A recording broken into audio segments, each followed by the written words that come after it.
รคะเนี่ยคุณผู้ฟังตัวเขาเหรอคะเปล่าเขาเคยเจอมาเห็นไหมก็อย่างที่พี่พูดเมื่อกี้นี่เนี่ยเห็นไหมบนมันจะเป็นอะไรที่มันเหมือนกับอะไรสักอย่างที่มันเป็นเสียงคล้ายๆกันแต่ถ้าสมมุติว่าชอบตกปลา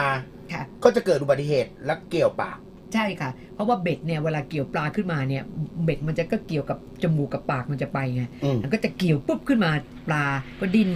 ก็เหมือนกับคนเราตอนต่อท่อก็ต่อท่ออีกพวกต่อท่อสารพัดทั้งหลายก็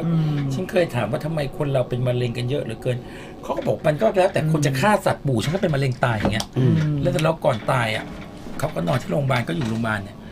เขาก็บอกเขาเห็นหมดเลยเว้ยมันบอกว่าเขาเคยฆ่าลิงฆ่ากวางเขาชอบเมื่อก่อนอยู่ฉะเชิงเทรามันเป็นป่าเนาะเขาก็ชอบล่าสัตว์เป็นวัยรุ่นผู้ชายชอบล่าสัตว์เนี่ยเขามีความรู้สึกแบบปุ๊บแล้วมันไปยิงลิงตัวหนึ่งแล้วแบบมันมีลูกเกาะมาอย่างเงี้ย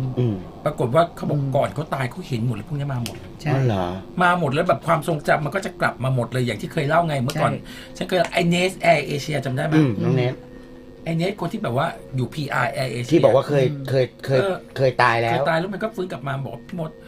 คนเราเป็นแค่จุดเล็กๆลอยขึ้นไปแต่ก่อนที่มันระหว่างลอยเราเห็นหมดเลยว่ามันเราทำอะไรมาตั้งแต่เกิดโดยที่สมมติอย่างดูเราคุณดูซีรีส์เกาหลีง่วงนอนเราปิดได้ไหมปิดได้ดูมันเริ่มยืดเริ่มย้วยเรา forward ได้ไหมได้รีเวิร์สได้ทุกอย่างตอนนี้สนุกเอากลับมาดูอีกทีเราทำได้ไหมได้จริงแต่เขาบอกไอ้หนังนะมันไปยาวๆเธอ